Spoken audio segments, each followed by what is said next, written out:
के पीछे से आरएसएस नरेंद्र मोदी की सरकार चला रहा है सारे देश भर में। ये बात मैं कह रहा हूं और भारत में कोई भी नहीं कह रहा है।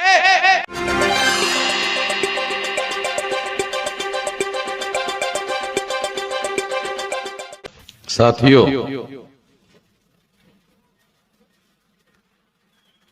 आज कलोल गांधीनगर में बामसेफ और भारत मुक्ति मोर्चा के द्वारा बाबा साहब आम्बेडकर के जन्म जयंती के पूर्व संध्या पर आज जो कार्यक्रम हो रहा है, तो सभी लोगों को बाबा साहब आम्बेडकर के पूर्व संध्या पर मनाए जाने के लिए आप सभी को मैं 14 अप्रैल की शुभकामनाएं देता हूं।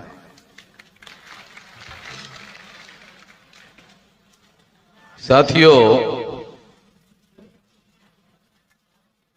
बहुत सारे विषयों पर जो हमारे वक्ता लोग हैं, उन्होंने अपनी बातें आप लोगों के सामने कही। बहुत सारी समस्याओं के बारे में उन्होंने आप लोगों के सामने अपनी बातें कही।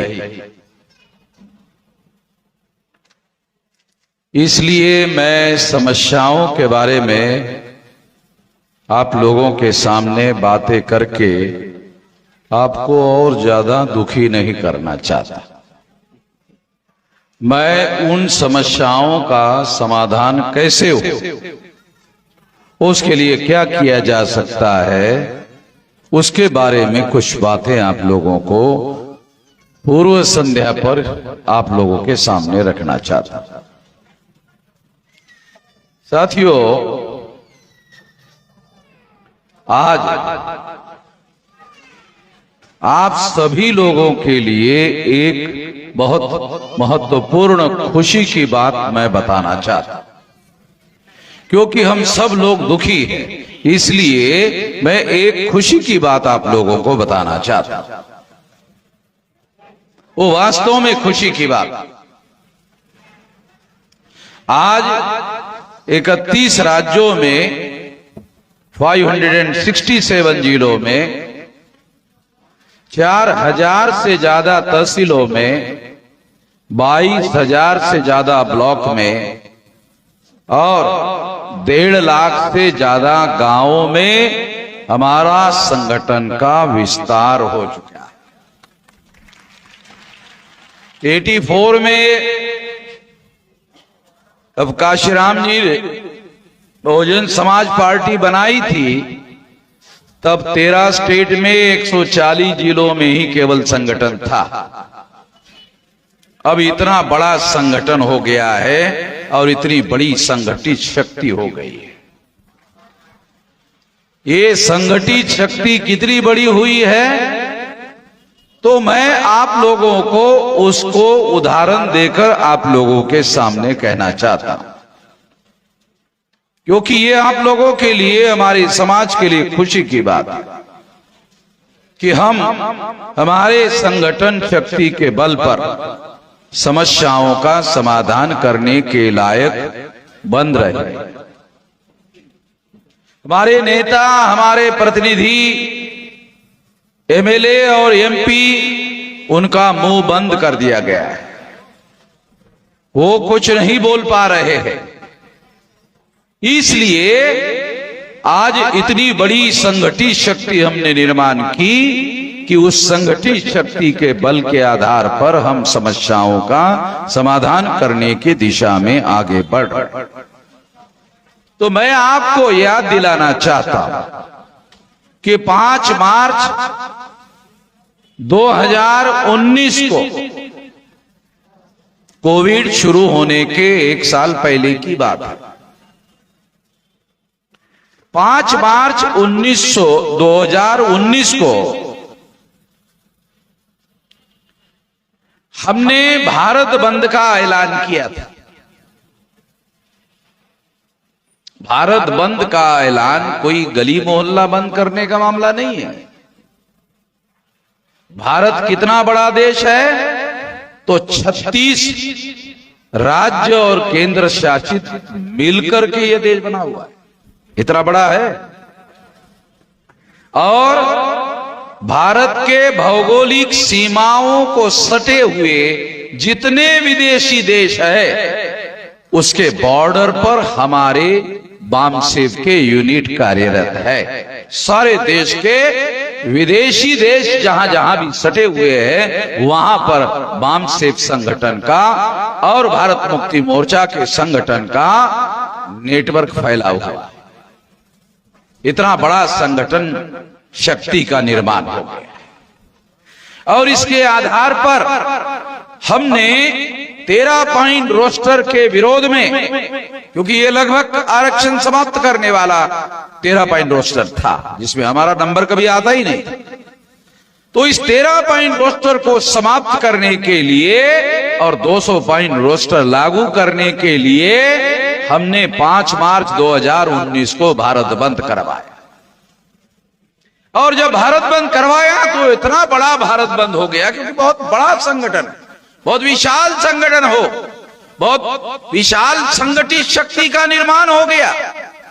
और इसके आधार पर भारत बंद हो गया। और जब भारत बंद हो गया तो देश के प्रधानमंत्री नरेंद्र मोदी को संसद में संविधान संशोधन करके 13 पॉइंट रोस्टर समाप्त करने के लिए मजबूर किया और 200 पॉइंट रोस्टर लागू करने के लिए नरेंद्र मोदी को मजबूर किया। आप लोग जानते हो नरेंद्र मोदी कितना आकड़ू आदमी है, बहुत ज्यादा आकड़ू आदमी है, बहुत ज्यादा आकड़ता है। और किसानों के तीनों कानून पीछे ले लिया, मगर दिल्ली के बॉर्डर पर साल से ज्यादा बैठे हुए किसानों से बात नहीं की। कितना आकड़ू आदमी, कानून पीछे ले लिया मगर किसानों से बात नहीं की। जब नरेंद्र मोदी अमेरिका जाता है, लंदन जाता है, तो वहां के लोग कहते हैं भारत का प्रधानमंत्री आया है। तो ये भाजपा का प्रधानमंत्री आया नहीं कहते, भारत का प्रधानमंत्री आया ऐसा कहते हैं। As per the provision of the constitution, प्रधानमंत्री भाजपा का या पार्टी का नहीं होता है, देश का प्रधानमंत्री होता है। और अगर देश का प्रधानमंत्री होता है तो किसानों का भी प्रधानमंत्री थे, किसानों के भी प्रधानमंत्री थे। और किसानों से वार्ता करने से, चर्चा करने से, बात करने से नरेंद्र मोदी की कौन सी इज्जत जाने वाली थी, घटने वाली थी? अपने ही देश के देशवासियों के साथ बात करने से कौन सी इज्जत घटने वाली थी? भाषण में तो कहते रहता है किसानों को नरेंद्र मोदी अन्नदाता, अन्नदाता। अरे अन्नदाता को बात भी नहीं करते हो, ऐसे ही कहते रहते हो अन्नदाता। अन्नदाता तो है सारे देश को खिलाने के लिए, और विदेशों में भी, अफ्रीकन कंट्री में भी भारत से अन्न जो है वहां भी भेजा जा रहा है। और दुनिया के लोगों को भारत के अन्नदाता ने पेट भरने का काम किया, इतना अन्न पैदा करने का काम वो कर रहे हैं, रियलिटी है। मगर उसका सम्मान करने का काम नरेंद्र मोदी ने नहीं किया, बात तक नहीं किया। इतना अकड़ू आदमी है, इतने अकड़ू आदमी को हम लोगों ने भारत बंद करके ऐसा सीधा किया, ऐसा जो था ना टेढ़ा, ऐसा सीधा किया।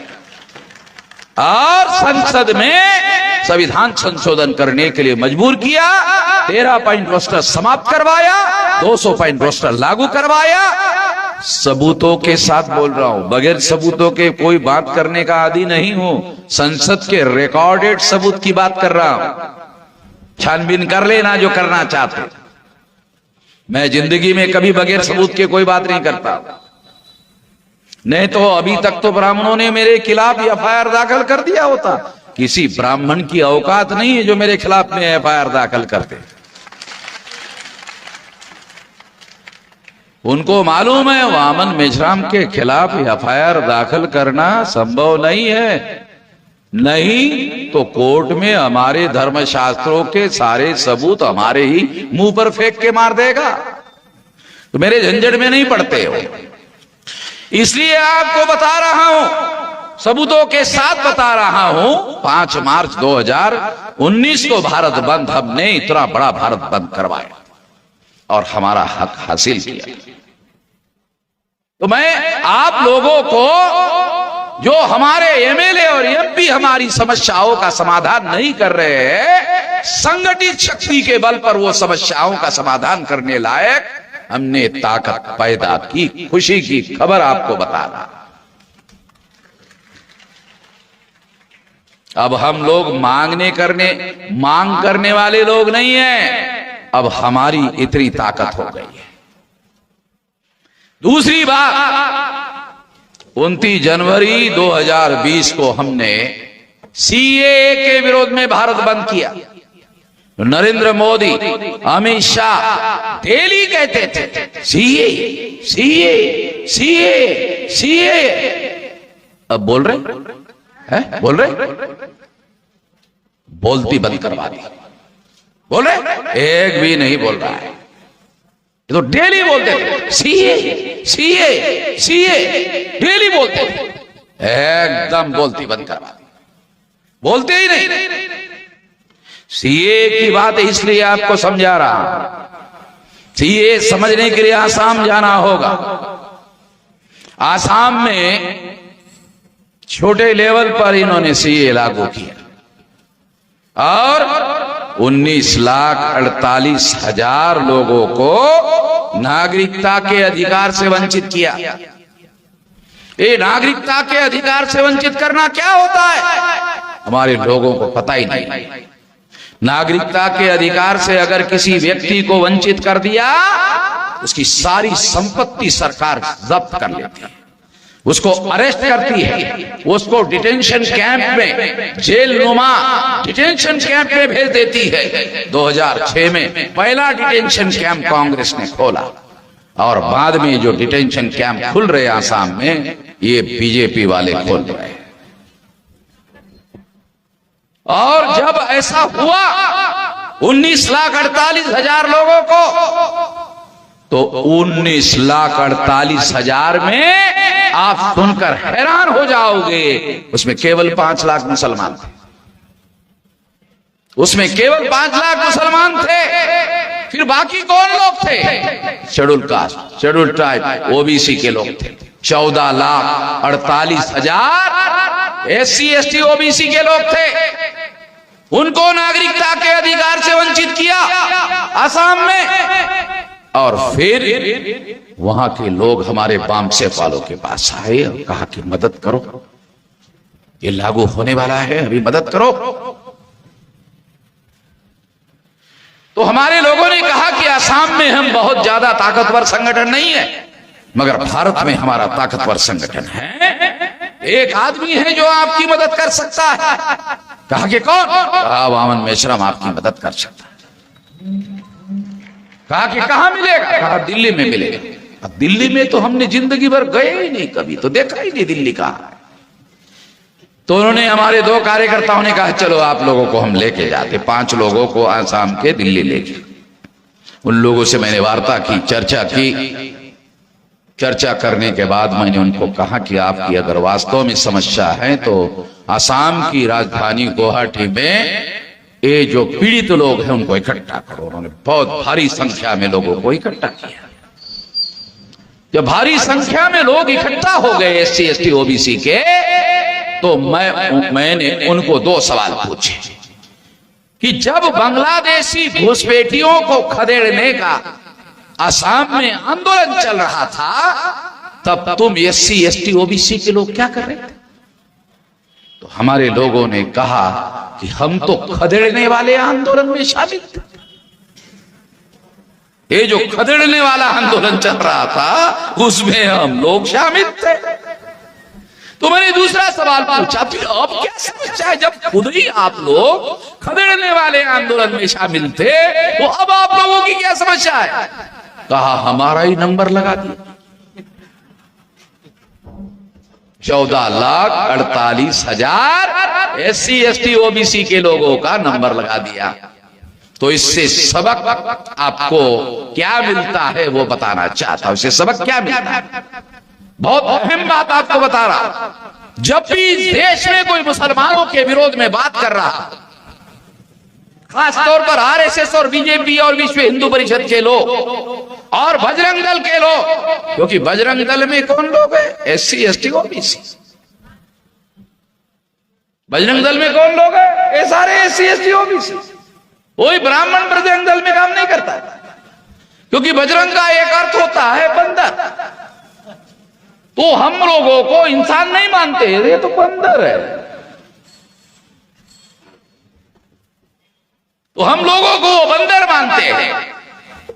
तो बंदरों के नाम पर संगठन बनाकर हम लोगों को कहा ये तुम्हारे लिए सही संगठन, बंदर बनाने वाला संगठन सही है।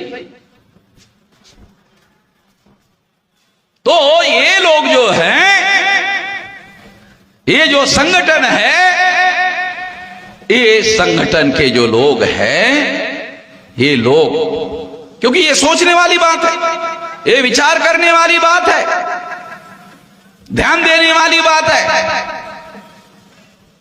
कि ये लोग हमारे लोगों को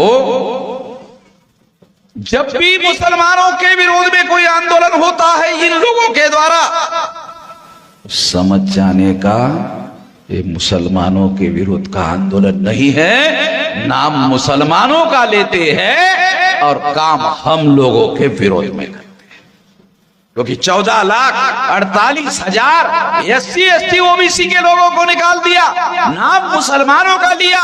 बांग्लादेशी घुसपैठिए, बांग्लादेशी घुसपैठिए। तो हमारे लोगों ने अरे बांग्लादेश के मुसलमान है शायद, यानी हमारे लोगों ने बोला तो मुसलमानों का मामला है। मुसलमानों के नाम पर हमारे लोगों को भड़काकर इस्तेमाल किया, और जब सबल हो गया हमारे लोगों के 14,48,000 लोगों को नागरिकता के अधिकार के लिस्ट में निकाल दिया। तो मैंने कहा भाई देखो, ये तो सुप्रीम कोर्ट का भी फैसला है, सरकार का भी फैसला है, ये कानून भी उन्होंने बना दिया। अब आप लोगों को बचाना बहुत मुश्किल मामला है, ये सामान्य मामला नहीं है।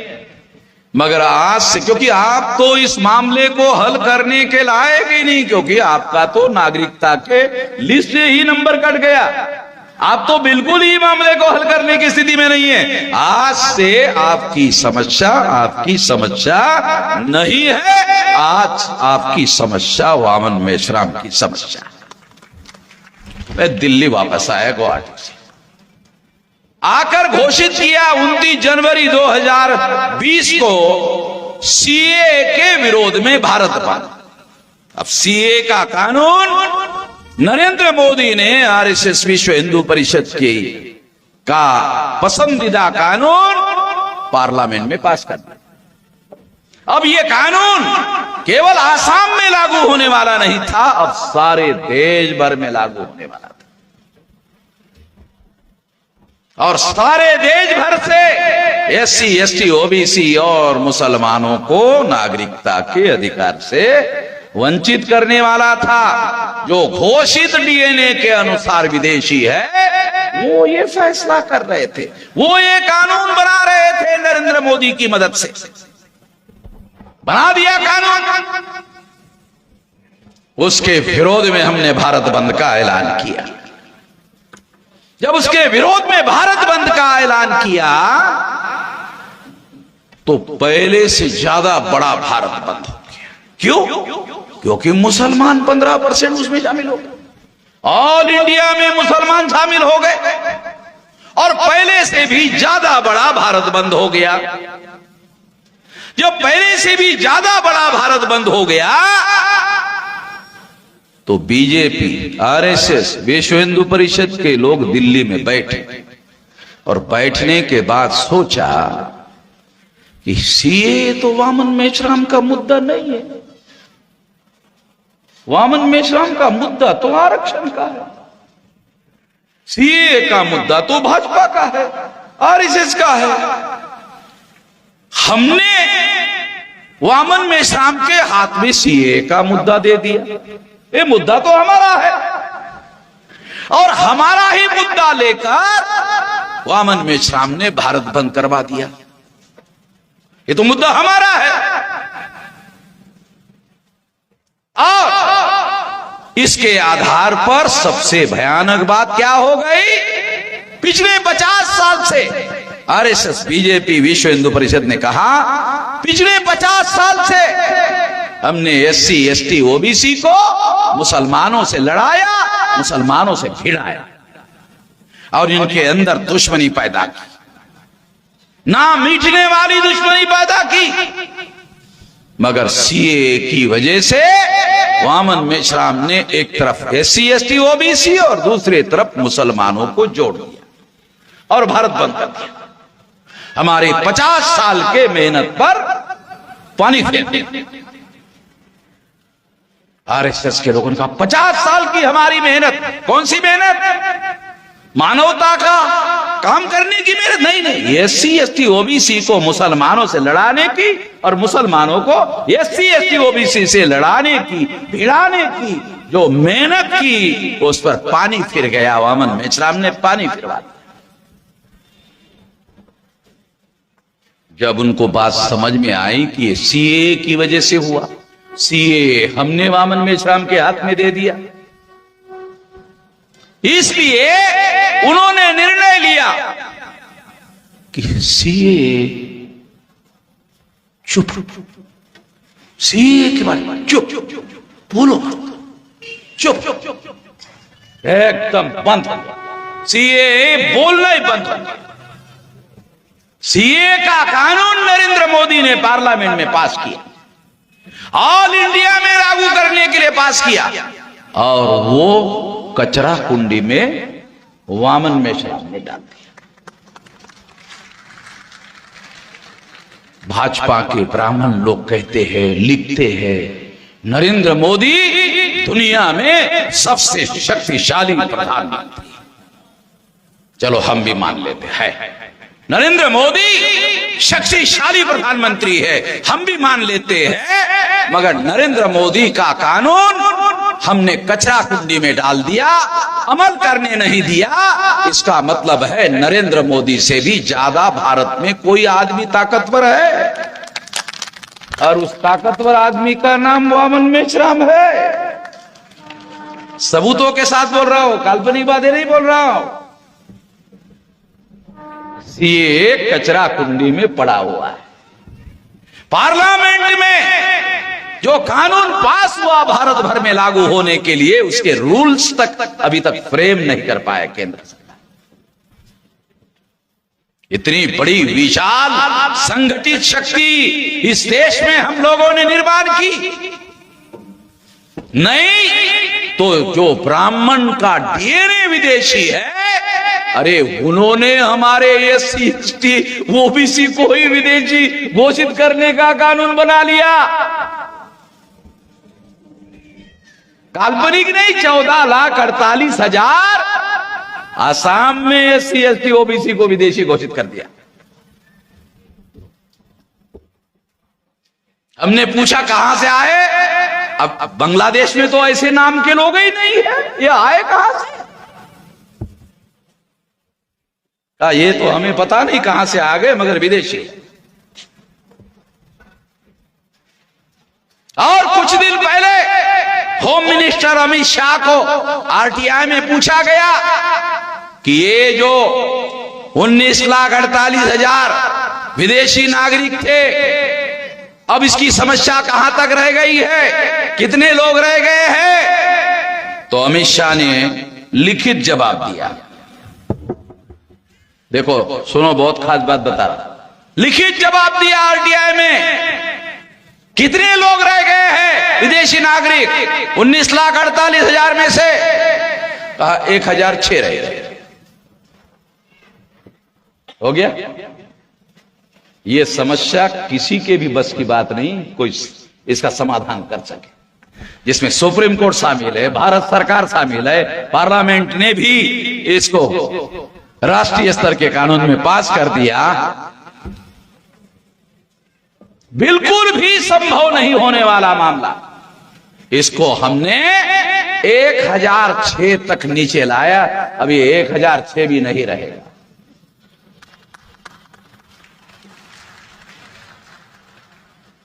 क्योंकि हमने ये घोषित किया, अगर तुम विदेशी नागरिक घोषित ही करना चाहते हो, डीएनए को आधार बनाओ, डीएनए को आधार बनाओ।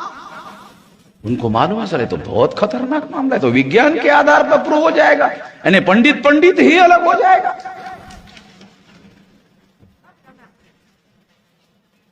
और ये देशव्यापी अभियान हमारा चल रहा है। करो, कौन विदेशी है, करो करो, तो डीएनए के आधार पर करो, विज्ञान के आधार पर करो,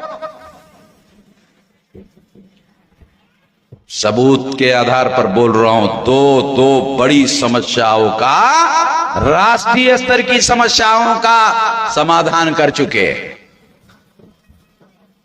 ओबीसी के बच्चों के मेडिकल एंट्रेंस का, एडमिशन का मामला, देश का प्रधानमंत्री ओबीसी, देश का एजुकेशन मिनिस्टर धर्मेंद्र प्रधान ओडिशा का ओबीसी, और ओबीसी के मेडिकल एडमिशन का मामला हल नहीं हो रहा है।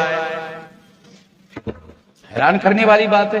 अरे एजुकेशन मिनिस्टर ओबीसी, देश का प्रधानमंत्री ओबीसी, तुम्हारे ही हाथ में नियंत्रण है, तुम ही फैसला लेने लायक हो, फिर यह मामला हल क्यों नहीं हो रहा? हमने डिस्ट्रिक्ट के कलेक्टर को कागज में निवेदन दिया, केवल कागज में, उसमें लिखा भी नहीं था भारत बंद करेंगे, केवल दिया। तो गया पीएमओ ऑफिस, देख अरे तो वामन मेश्राम का है। क्यों? क्योंकि मुझे एक बड़े अधिकारी ने बताया कि आपके नाम की फाइल पीएमओ ऑफिस में बनी है, उसमें लिखा है ऊपर वामन मेश्राम, और डेली पीएमओ ऑफिस में रिपोर्ट देना पड़ता है कि आज वामन मेश्राम का क्या चल रहा है, क्योंकि उसका डेली चलता है, हफ्ते में, 15 दिन में, महीने में नहीं चलता, डेली चलता है, डेली चलता है। तो ज्ञापन जब कागज में गया, उसमें कहीं लिखा हुआ नहीं था भारत बंद। क्यों चौधरी साहब? उसमें कहीं लिखा हुआ नहीं, केवल ज्ञापन दिया इसको समस्या का समाधान करो। तो देखा उधर, तो ये तो वामन मेश्राम का है, अगर नहीं माना गया तो उसके पास आखिरी हथियार भारत बंद है, बगैर बोले, भाई सरकार को मालूम ही है। और अगर भारत बंद हो गया तो ओबीसी के लोगों को पता चलेगा, ओबीसी का प्रधानमंत्री है, ओबीसी का ही एजुकेशन मिनिस्टर है, मगर सारे नकारा और नालायक लोग हैं, कोई समस्या का समाधान करने लायक नहीं है। इसलिए अब वामन मेश्राम के साथ जाना चाहिए, खतरा पैदा हो गया नीट के मुद्दे पर। और फिर उन्होंने सोचा, भाजपा ने प्रधानमंत्री को सलाह दिया कि अगर मान लेते हैं तो वामन मेश्राम श्रेय ले लेगा कि हमने समस्या का समाधान कर लिया, तो श्रेय नहीं मिलना चाहिए वामन मेश्राम को। तो क्या करना चाहिए? तो प्लान बनाया, 28 ओबीसी के मिनिस्टर है, 8-9 ओबीसी के मिनिस्टर का एक डेलीगेशन बनाया गया, और धर्मेंद्र प्रधान के नेतृत्व में एक डेलीगेशन प्रधानमंत्री को मिला। और जैसे हमने कलेक्टर को निवेदन दिया कागज में, वैसे मिनिस्टरों ने प्रधानमंत्री को दिया। अबे वामन मेश्राम सड़कों पर घूम रहा है, तू मिनिस्टर है, तेरे पास ही फैसला करने का अधिकार है, तू केवल निवेदन दे रहा है? तू काय का मिनिस्टर है बे? तेरे पास फैसला करने का अधिकार है, तू फैसला करने के बजाय निवेदन देने का काम कर रहा है। उसका फोटो निकाला, अखबार में छपवाया, और प्रधानमंत्री ने कहा कि ठीक है मान लेते हैं। प्लान बनाया किसका? ओबीसी को बीजेपी के लोगों ने सॉल्व किया, श्रेय मिलना चाहिए। मगर हमारे लोगों को मालूम है, जिन्होंने जिला जिला में ज्ञापन दिया था, ये हमारी वजह से ये मामला हल हुआ ओबीसी के मेडिकल एडमिशन का। ये मामला हल हो गया। ये सारी बातें सबूतों के साथ आप लोगों को बता रहा हूं, ये संगठित शक्ति के बल पर हुआ है। और इसलिए जब ये संगठित शक्ति के बल पर हुआ तो आरएसएस के लोग परेशान, विश्व हिंदू परिषद के लोग परेशान, भाजपा के लोग परेशान। किस बात से परेशान? साली सरकार हमारी, कई राज्यों में सरकारें हमारी, कई राज्यों के मुख्यमंत्री हमारे, इसके बावजूद भी वामन मेश्राम भारत बंद कर रहा है, भारत बंद हो रहा है और उसकी बातें हमें माननी पड़ रही है। नहीं मानते तो ओबीसी उसके साथ चला जाएगा। अगर ओबीसी उसके साथ चला जाएगा तो उसका ही कोई आदमी दिल्ली में प्रधानमंत्री बन जाएगा। फिर हमारे पिछवाड़े पर लात मारने का वही लोग काम करेंगे। राजनीति हमसे ज्यादा उनको समझ में आती है, हमारे लोगों को समझ में नहीं आती है। इसलिए वो लोग परेशान हैं कि ये भारत बंद को कैसे रोका जाए। तो ब्राह्मणों का हजारों साल का खेल है। जब सम्राट बृहदत्त मौर्य की हत्या पुष्यमित्र शुंग नाम के ब्राह्मण ने की, तब से लेकर अब तक हमारे लोगों को 6247 जाति के टुकड़ों में बांटा। बांटने का लक्षण ब्राह्मणों का, ध्यान रखना। पहले डॉक्टरों के पास आप लोग जाते थे तो वो आपको कहता था, क्या कहता था? पेशाब कैसे आती है, पेट साफ होता कि नहीं होता? डॉक्टर साहब जरा मुंह फाड़ो, ऐसा करो, जीभ निकालो, बाहर जीभ निकालो। फिर टार्च से देखता था, ए हमारे को तो देखता था। फिर बोलता था आंख ऐसा करो, ऐसा करो। फिर वो उसमें भी टार्च ला के देखता था। फिर कई किस्म के सवाल पूछता था और लक्षण निर्धारित करता था और लक्षणों के आधार पर ट्रीटमेंट करता था। अभी क्या हुआ? अभी ब्लड टेस्ट होता है, जमाना बदल गया, विज्ञान में तरक्की हो गई, अब ब्लड टेस्ट होता है। अब जो है ब्लड टेस्ट के आधार पर ट्रीटमेंट होता है। पहले लक्षणों के आधार पर ट्रीटमेंट होता था, लक्षणों के आधार पर ट्रीटमेंट भी साइंटिफिक था। तो लक्षणों की बात आपको समझा रहा हूं। जब आपके SC ST OBC माइनॉरिटी में कोई विभाजन की बात हो रही है, कहीं पर भी, देश भर में कहीं पर भी अगर कोई हो रही है और विभाजन करने वाला आदमी दिखाई नहीं दे रहा है, तो समझने का विभाजन का लक्षण ब्राह्मणों का है।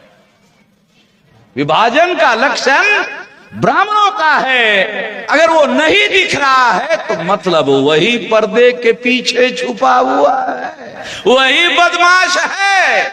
6247 जाति के टुकड़े, 1703 शेड्यूल कास्ट, 801 आदिवासी, 3743 ओबीसी के लोग, गिनती करो 6247 जाति के टुकड़े।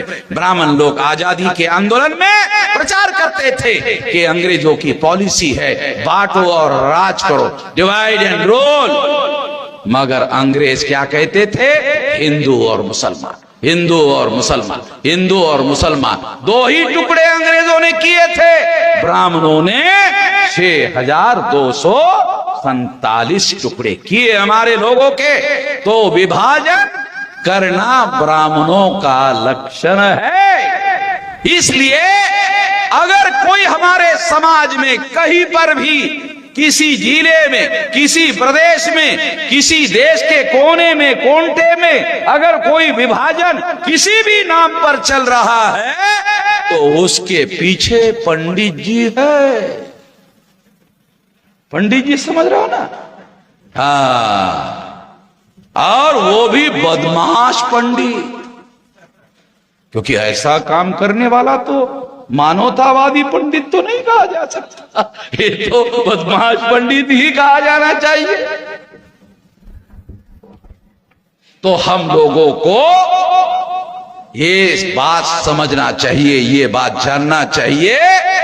और कभी भी अगर कोई कहीं पर भी कोई तोड़ फोड़ की बात कहीं आप देख रहे हो, सुन रहे हो, तो समझने का अरे इसके पीछे पंडित है, बस।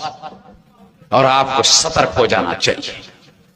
6247 जाति के टुकड़े में इन लोगों ने हमारे लोगों को विभाजित किया। हजारों साल का सबूत अवेलेबल, आज का नहीं। इसलिए इसका बंदोबस्त करने का काम अगर हम लोग करते नहीं है तो हमारा आंदोलन भी विफल हो जाएगा। इतनी बड़ी ताकत हमने निर्माण की, हमने समस्याओं का समाधान करने वाली ताकत पैदा की। केंद्र में बीजेपी की सरकार, राज्यों में बीजेपी के मुख्यमंत्री, फिर भी हमारे भारत वंश से परेशान। इतनी ज्यादा ताकत हमने संगठित शक्ति पैदा की। दुनिया में कोई बड़ा परिवर्तन संगठित शक्ति के बल के सिवाय होना संभव नहीं। कहीं कोई उदाहरण नहीं दुनिया में। जहां जहां भी रेवोल्यूशन हुआ, चाहे रशिया का हो, चाहे फ्रेंच का हो, कहां भी कोई रेवोल्यूशन हुआ वो संगठित शक्ति के बल पर हुआ। और आज हमारी संगठित शक्ति इतनी बड़ी हो गई है। आने वाले 10 साल में याद रखो, आने वाले 10 साल में 20 बार भारत बंद कर दूंगा। आने वाले 10 साल में 20 बार भारत बंद कर दूंगा। मेरे पास कोई काम धंधा नहीं है, मैं राष्ट्रीय स्तर का बेरोजगार आदमी हूं, तो राष्ट्रीय स्तर का ही भारत बंद करूंगा। मेरे हिसाब से मुझे करना पड़ेगा। राष्ट्रीय स्तर का बेरोजगार हूं, कोई काम धंधा मेरे पास नहीं है, तो राष्ट्रीय स्तर का ही भारत बंद करूंगा। 10 साल में 20 बार, यानी 5 महीने 29 दिन में तैयारी, 1 दिन भारत बंद। क्यों? अखबार वाले मेरी खबर नहीं छापते, टीवी वाले मेरी खबर नहीं देती। इतना सारा बड़ा भारत बंद मगर खबर नहीं छापते। जब खबर नहीं छापते तो SC ST OBC माइनॉरिटी के मेरे जो भाई हैं उनको पता कैसे चलेगा कि वामन मेश्राम उनकी लड़ाई लड़ रहा? कैसे पता चलेगा? जब पता नहीं चलेगा तो जागृति कैसे होगी? जागृति नहीं होगी तो मेरे से जुड़ेगा कैसे? जब मेरे से जुड़ेगा नहीं तो हमारा आंदोलन और भी ज्यादा विशाल कैसे होगा? इसलिए मेरे सामने रास्ता एक ही है, भारत बंद करो। तो 10 साल में 20 बार भारत बंद करेंगे। और हर बार जब भारत बंद होगा तो SC ST OBC और माइनॉरिटी के बस्ती में जाकर तैयारी करना होगा। जब हम तैयारी करेंगे, हर बार तैयारी करेंगे, तो 10 साल में कोई SC ST OBC का आदमी नहीं बचेगा जिसको मालूम नहीं होगा कि उसकी लड़ाई हम नहीं लड़ रहे। उसको सबको मालूम हो जाएगा कि हम उसकी लड़ाई लड़ रहे हैं। और जब मालूम हो जाएगा तो हमारे आंदोलन से कोई SC ST OBC माइनॉरिटी का आदमी दूर नहीं रहेगा। सारे 85% लोग इकट्ठा हो जाएंगे। और जब इकट्ठा हो जाएंगे तो सामूहिक रूप से, जब इकट्ठा हो जाएंगे सामूहिक रूप से, अगर हमारे लोगों ने पेशाब भी कर दिया तो पेशाब में बह जाएंगे। इतनी हमारी संख्या है। इसलिए आपको अनुरोध करता हूं, एडवांस बुकिंग में 10 साल के बाद सामूहिक रूप से पेशाब मत करना। पहले से एडवांस बुकिंग में बता रहा हूं। तो इसलिए साथियों, इतनी बड़ी हमारी शक्ति पैदा हो गई है और आने वाले समय में पैदा हो जाएगी। एक बात और आपको बताना चाहता हूं कि Narendra Modi is not a real prime minister of India and he is a nominated prime minister of India and nominated by RSS ब्राह्मण। 1932 को नॉमिनेटेड का अंग्रेजी शब्द बाबा साहब आम्बेडकर ने इस्तेमाल किया था जब उनकी लड़ाई गांधी जी के साथ चल रही।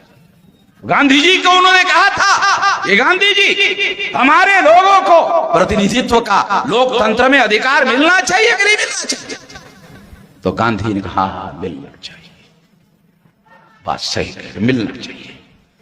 फिर वो सही और ईमानदार होना चाहिए कि नहीं होना चाहिए, कहीं इस पर मैं बाद में बात करूंगा। वो ईमानदार नहीं होना चाहिए, वो दलाल होना चाहिए, बढ़ुआ होना चाहिए। गांधी जी का ऐसा सोचता तो इस मुद्दे पर गांधी जी साफ करते नहीं थे बात। तो इसलिए बाबा साहब अम्बेडकर ने शब्द यूज किया था, नॉमिनेटेड रिप्रेजेंटेटिव नहीं चाहिए, रियल रिप्रेजेंटेटिव चाहिए। तो ये नरेंद्र मोदी जो है ये नॉमिनेटेड रिप्रेजेंटेटिव है, नॉमिनेटेड प्राइम मिनिस्टर है और नॉमिनेटेड बाय आरएसएस। ये आरएसएस के द्वारा नॉमिनेटेड है। आप बोलेंगे क्या सबूत है? सबूत देता। ये कहता है मैं ओबीसी का, ये कहता है मैं पिछड़े वर्ग का, ये कहता है मैं चाय बेचने वाला। तो ये पिछड़े वर्ग के प्रधानमंत्री ने सुप्रीम कोर्ट में हलफनामा दाखिल किया कि ओबीसी की जाति आधारित गिनती नहीं करेगी। अरे ओबीसी का ही आदमी ओबीसी के ही विरोध में हलफनामा दाखिल कर रहा है। ये बात सुनने में सही नहीं लगती है, मगर ऐसा किया। दुनिया में गधे से गधे आदमी को ढूंढो, ऐसा होता नहीं, मैं ढूंढ लो गधे से गधा आदमी और उसके हाथ में कुल्हाड़ी दे और कहो गधा महाराज ये कुल्हाड़ी हाथ में लेकर अपना बाया पैर काट। तो गधा आदमी क्या कहेगा? गधा जरूर हो, मगर इतना गधा नहीं हो कि अपने हाथों से अपना ही पैर काट दो, इतना गधा नहीं हो। तो जब गधे को भी इतनी अकल है कि अपने बिरादरी के खिलाफ में या अपने ही पैर का नुकसान करने का काम नहीं करना चाहिए, जो बात गधे को समझ में आती है नरेंद्र मोदी को समझ में नहीं आती, इसलिए उसने गलती किया, ऐसा नहीं कहा जा सकता। तो फिर गलती क्यों किया? क्योंकि वो नॉमिनेटेड प्राइम मिनिस्टर है। ये निर्णय आरएसएस ने लिया, नरेंद्र मोदी को कहा ये सुप्रीम कोर्ट में दाखिल कर दो यदि प्रधानमंत्री बने रहना है। आरएसएस ने अगर समर्थन विड्रॉ कर दिया, ज्यादा देर नरेंद्र मोदी प्रधानमंत्री नहीं रह पाएगा। और इसलिए बता रहा हूं, पर्दे के पीछे से आरएसएस नरेंद्र मोदी की सरकार चला रहा है सारे देश भर में। ये बात मैं कह रहा हूं और भारत में कोई भी नहीं कह रहा है। लोगों को प्रधानमंत्री मोदी के बारे में विरोध में बोलने की औकात नहीं है, सारे लोग डर जाते। मेरे अलावा भारत में कोई भी नहीं कहता है, किसी की औकात नहीं है जो कह सके, मैं ही कहता हूं। और इसकी वजह से मोहन भागवत को जवाब देना पड़ा। आप सुनकर हैरान हो जाओगे, मोहन भागवत ने बयान दिया मेरी वजह से कि हम केंद्र सरकार के डे टू डे काम में हस्तक्षेप नहीं करते। समझ रहे हो? जिनको थोड़ी राजनीति की समझ है उनको ये बात समझ में आएगी कि मोहन भागवत को मेरी वजह से जवाब देना पड़ा, क्योंकि मैं कह रहा हूं ये नॉमिनेटेड रिप्रेजेंटेटिव है और असली दखल अंदाजी आरएसएस की, ये मैं कह रहा हूं। इसलिए मोहन भागवत को जवाब देना पड़ा कि केंद्र सरकार के कामकाज में डे टू डे में हम हस्तक्षेप नहीं करते हैं। तो इसके दो अर्थ हैं, एक शाब्दिक अर्थ कि हम डे टू डे काम में हस्तक्षेप नहीं करते हैं, ये हो गया शाब्दिक अर्थ।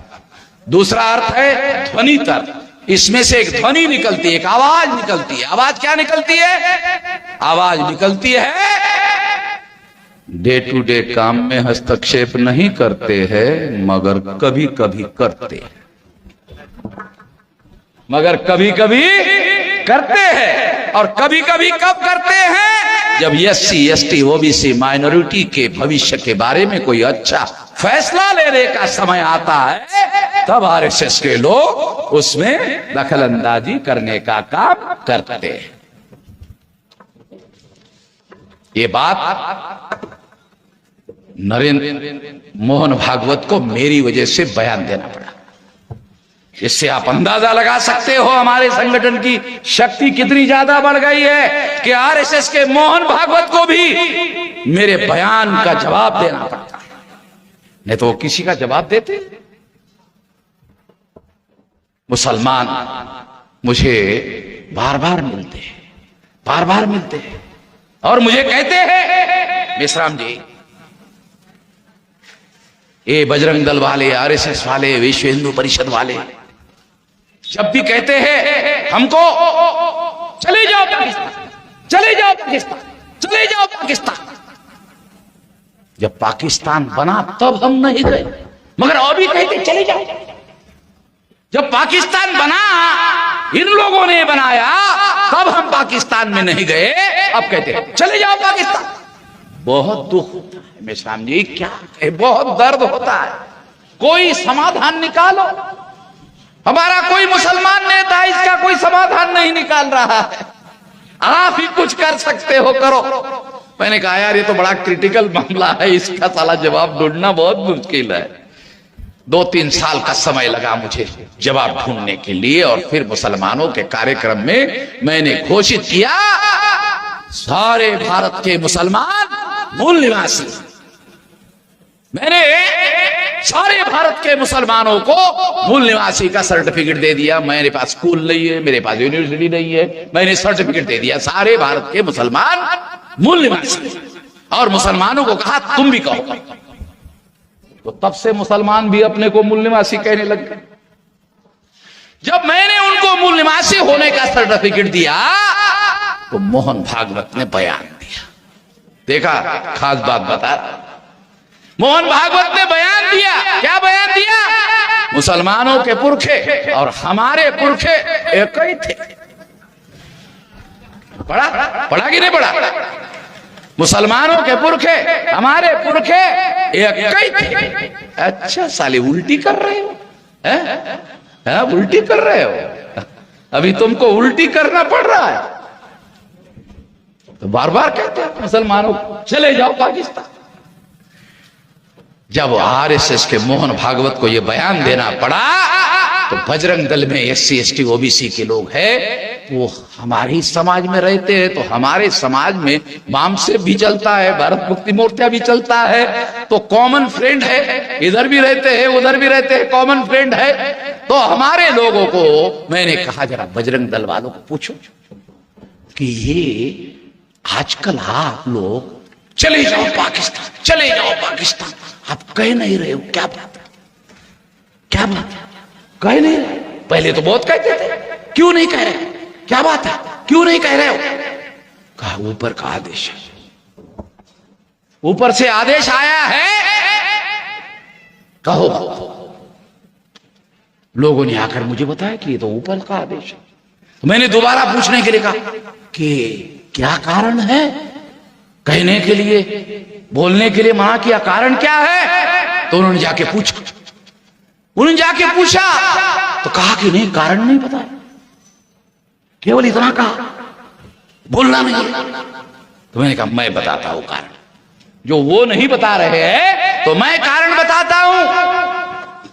जब मैंने उनको मुसलमानों को मूल निवासी घोषित कर दिया, तब अगर भारत के मुसलमानों को आरएसएस वाले, बजरंग दल वाले चले जाओ पाकिस्तान कहेंगे, तो वो लोग पाकिस्तान नहीं जाएंगे, वामन मेश्राम के पास जाएंगे। वो पाकिस्तान नहीं जाएंगे, वो वामन मेश्राम के पास जाएंगे। और अगर वामन मेश्राम के पास जाएंगे तो एक तरफ SC ST OBC, दूसरी तरफ मुसलमान, इसका गठबंधन बन जाएगा। और अगर गठबंधन बन गया तो ये हम लोगों की चटनी डेली खाएंगे।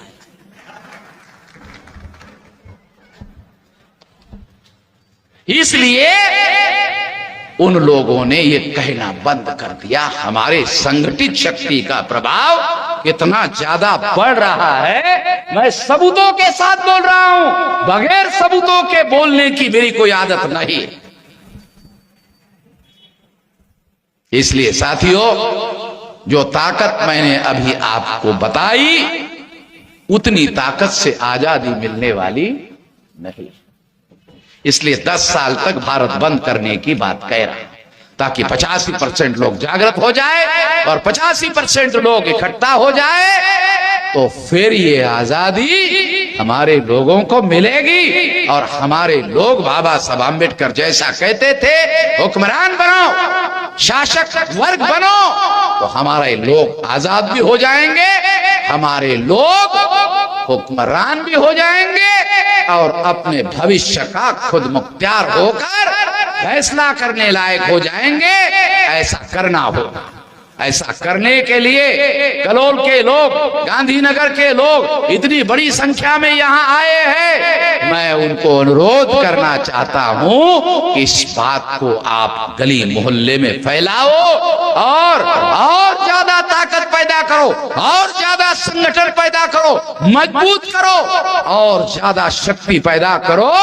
मैं आपको वादा करता हूँ, अगर 10 साल में हमने 85% लोगों की ताकत को पैदा कर दिया, तो जो मैं कह रहा हूं ये मंत्री का वादा नहीं है, क्योंकि मैं कोई मंत्री नहीं।